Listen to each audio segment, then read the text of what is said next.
Pengertian ilmu lugoh. Kata ilmu lugoh terdiri dari dua kata, yaitu ilmu dan lugoh. Secara etimologis, ilmu berarti pengetahuan dan lugoh berarti bahasa. Jadi secara etimologis, ilmu lugoh adalah merupakan ilmu bahasa atau linguistik.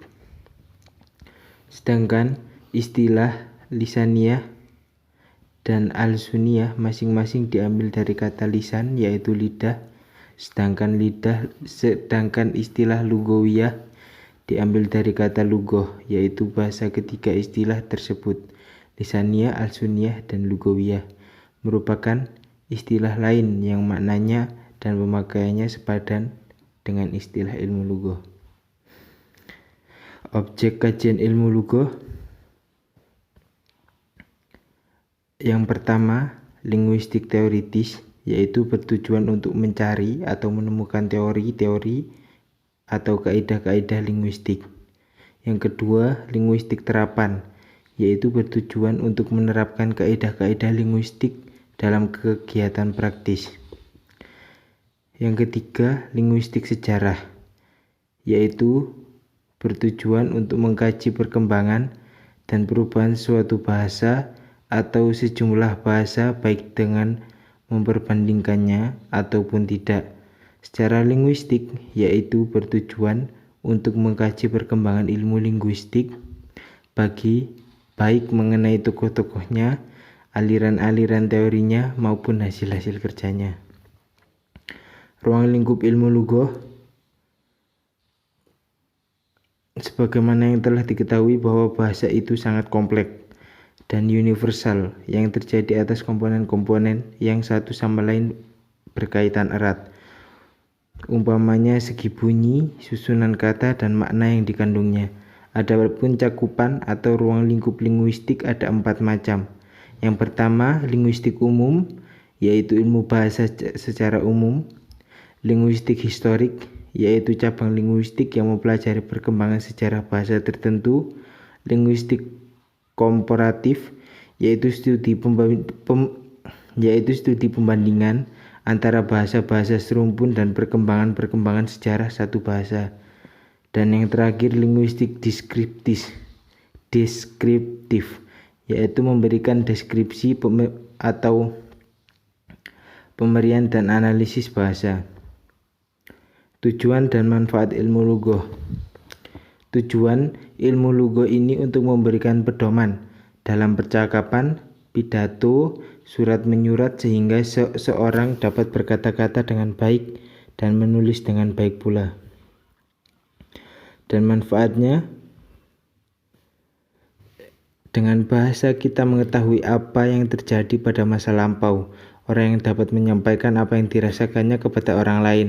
Adapun fungsi dari bahasa adalah alat berinteraksi, alat untuk menyampaikan pikiran atau gagasan, ide, dan perasaan, alat komunikasi baik lisan atau tulisan, ekspresi, informasi, eksplorasi, persuasi, dan entertainment. Perbedaan ilmu lugoh dengan fiqh lugoh. Ilmu lugoh sudah dilabeli kata ilmiah secara konsisten, sedangkan fikih lugoh masih diragukan keilmiahannya. Mayoritas kajian fikih lugoh bersifat historis komparatif, sedangkan ilmu lugoh lebih bersifat deskriptif sinkronis. Jenis-jenis linguistik. Jenis-jenis linguistik ada 5. Yang pertama, linguistik deskriptif adalah jenis kajian yang kebahasaan yang mengkaji bahasa dengan apa adanya. Linguistik historis komparatif adalah salah satu jenis linguistik menurut pendekatan objek, di mana kajiannya dilakukan dengan membandingkan berbagai umpun serta perkembangan bahasa yang sama sesuai sejarah yang ada. Linguistik konstratif adalah kajian ilmu kebahasaan yang membandingkan antara satu bahasa dengan bahasa lain. Linguistik sinkronis. Kajian linguistik ini memiliki sedikit persamaan dengan linguistik historis komparatif. Jika linguistik historis kooperatif mengkaji bahasa sesuai dengan perkembangan serta babakan waktunya, maka linguistik sinkronik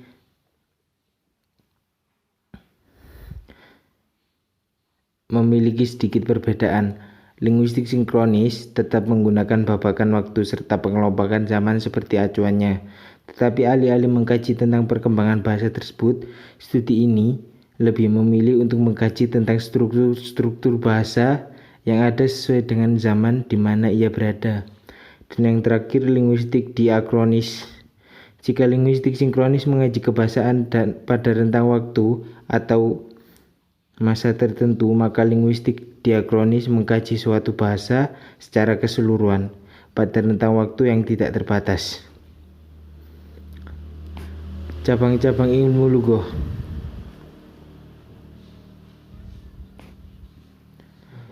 Cabang-cabang ilmu lugah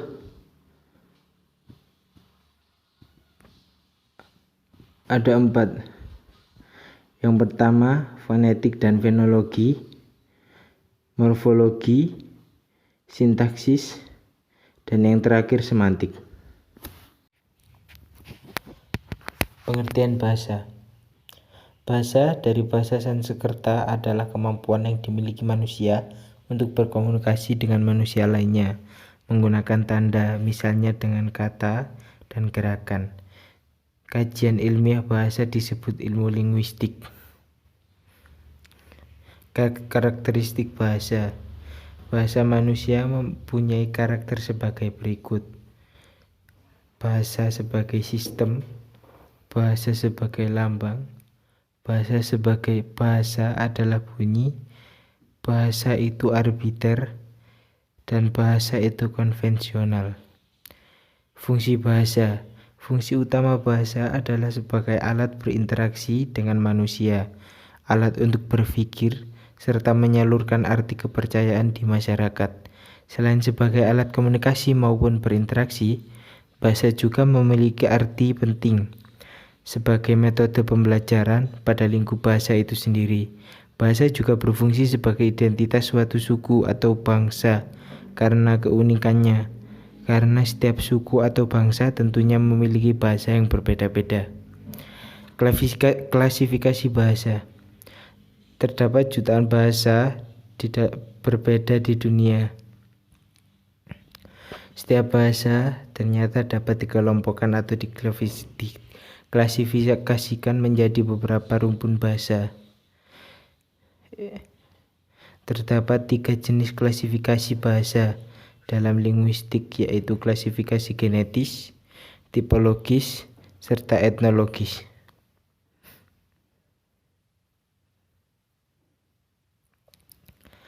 Bahasa lisan, tulis, aksara, dan ejaan. Bahasa lisan. Bahasa lisan adalah suatu komunikasi pada manusia yang sering diucapkan oleh mulut dalam kehidupan sehari-hari dengan menggunakan kata-kata alami dan bunyi bahasa tersebut secara bersama-sama. Bahasa tulis. Bahasa yang ditulis atau yang tercetak. Perbedaan bahasa lisan dan tulisan. Bahasa lisan dan tulisan jelas berbeda. Bahasa lisan yang dimaksud adalah kalimat yang diucap, sedangkan bahasa tulisan adalah kalimat yang disampaikan dalam bentuk tulisan. Meski sudah ada tanda baca dalam bahasa tulisan, tidak sepenuhnya bisa menyampaikan sama persis dengan apa yang dimaksud oleh penulis. Aksara. Aksara adalah sebuah sistem penulisan suatu bahasa dengan menggunakan tanda-tanda simbol, sebuah alfabet, huruf. Aksara adalah istilah bahasa Sanskerta. Aksara istilah lain untuk menyebut aksara adalah huruf atau abjad yang dimengerti sebagai lambang bunyi. Sedangkan bunyi itu sendiri adalah lambang pengertian yang menurut catatan sejarah secara garis besar terdiri dari kategori piktografik, ideografik, silabik, fonetik. Ejaan. Ejaan adalah penggambaran bunyi bahasa dengan kaidah tulisan yang distandarisasikan. Ejaan biasanya memiliki 3 aspek, yaitu aspek fonologis, morfologis, dan sintaksis. 3. Teori pertumbuhan bahasa. Teori pertumbuhan bahasa adalah alat berkomunikasi yang sangat dibutuhkan untuk berinteraksi antara satu sama lain dengan menggunakan suara yang dikeluarkan oleh alat ujaran pada manusia. Bahasa disebut juga merupakan sarana berpikir, sarana untuk menghadirkan dunia kepada diri sendiri. Menurut Vygotsky, mengungkapkan bahwa pertumbuhan bahasa berkaitan dengan perkembangan kognitif. Hal ini disebabkan karena seorang harus menggunakan bahasa untuk berkomunikasi atau berbicara dengan orang lain. Kemampuan ini disebut dengan kemampuan berkomunikasi secara eksternal. Kepada kemampuan berkomunikasi secara internal membutuhkan waktu yang cukup panjang. Bentuk variasi bahasa. Bentuk variasi bahasa ada 5. Yang pertama, ragam beku atau frozen, ragam resmi atau formal, ragam usaha atau konsultatif, ragam santai atau kasual, dan yang terakhir ragam akrab atau intim. Bahasa pergaulan dan bahasa internasional. Bahasa gaul atau bahasa pergaulan merupakan yang bersifat non-formal. Penggunaannya pun biasanya terbatas pada kalangan tertentu dan bersifat sementara. Bahasa ini awalnya merupakan bahasa sandi yang hanya dipahami oleh kalangan tertentu. Namun, seiring dengan perkembangannya, bahasa gaul saat ini bukan lagi merupakan bahasa sandi, melainkan menjadi bahasa sehari-hari yang populer di kalangan remaja. Bahasa internasional. Bahasa internasional berasal dari bahasa resmi PBB hingga Esperanto. Dalam perundang-undangan belum dijelaskan definisinya sehingga perlu direferensi ulang. Dan frasa bahasa internasional kini mengacu pada 4 konsep. Bahasa resmi Persatuan Bangsa-Bangsa, bahasa yang terus berhubungan antar negara, bahasa Inggris yang menjadi bahasa internasional, dan bahasa Esperanto. Faktor-faktor umum yang mempengaruhi bahasa. Faktor-faktor yang mempengaruhi dalam pertumbuhan bahasa anak untuk memperoleh bahasa pertama. Yang pertama, faktor usia, faktor kesehatan secara umum, faktor perbedaan jenis kelamin, faktor kecerdasan, dan faktor milieu. Faktor penunjang keberhasilan dalam belajar masa kedua, dalam belajar bahasa kedua, yakni faktor konseptual belajar bahasa, faktor bakat bahasa dan kebahasaan dalam belajar bahasa, faktor kesulitan inter dan intralinguistik dalam bahasa, dan peranan faktor lingkungan dalam belajar bahasa. Hubungan linguistik dan ilmu-ilmu lain. Asal mula segala ilmu adalah filsafat. Dengan kata lain, filsafatlah yang menjadi pohon ilmu, sehingga dari filsafat tumbuhlah dahan, cabang, dan tangkai ilmu yang beragam, termasuk di dalamnya ialah linguistik. Berkaitan dengan linguistik, ternyata bukan menjadi fokus minat dan keahlian para ahli bahasa semata. Ada banyak pakar yang tertarik meneliti atau mendalami bahasa, terutama berkaitan dengan kebutuhan aplikasinya pada berbagai bidang.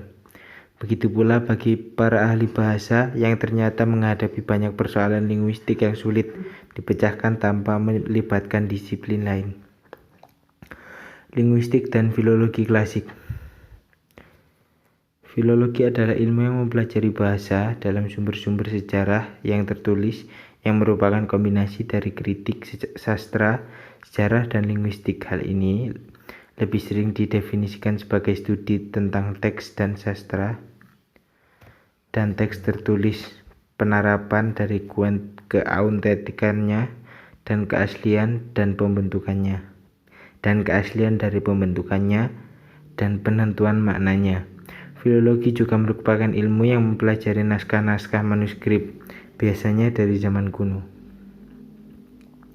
Linguistik adalah ilmu yang mempelajari tentang bahasa, bergantung pada sudut pandang dan pendekatan seorang peneliti. Linguistik sering kali digolongkan ke dalam ilmu kognitif, psikologi, dan ada 3 aspek luas penelitian yang meliputi bentuk bahasa, makna bahasa, dan bahasa dalam konteks.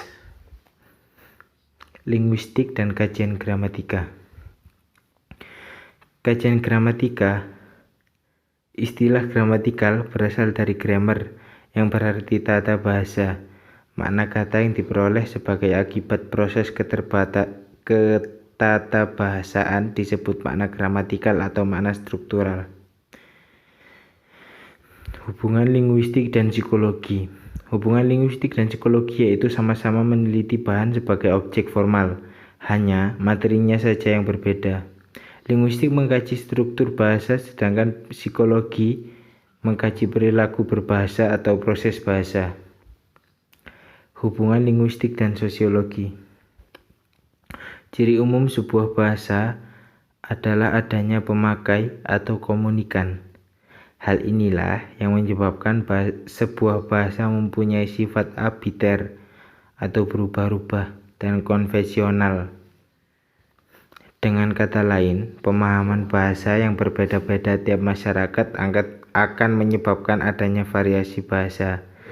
Dalam hubungannya antara linguistik dan sosiologi akan membahas tentang variasi bahasa tersebut. Bila dideskripsikan, sosiologi akan mempelajari masalah hubungan variasi bahasa ditinjau dari tingkah laku masyarakat.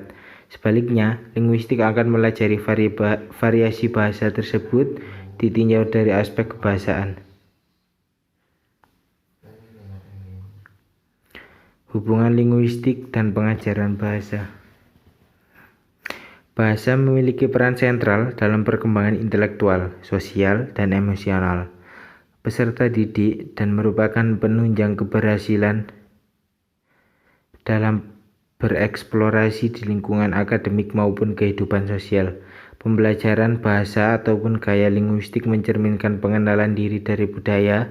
Selain itu, pembelajaran bahasa juga membantu para peserta didik mampu mengemukakan gagasan dan perasaan, berpartisipasi dalam masyarakat, dan bahkan menemukan serta menggunakan kemampuan analitis dan imajinatif yang ada di dalam dirinya.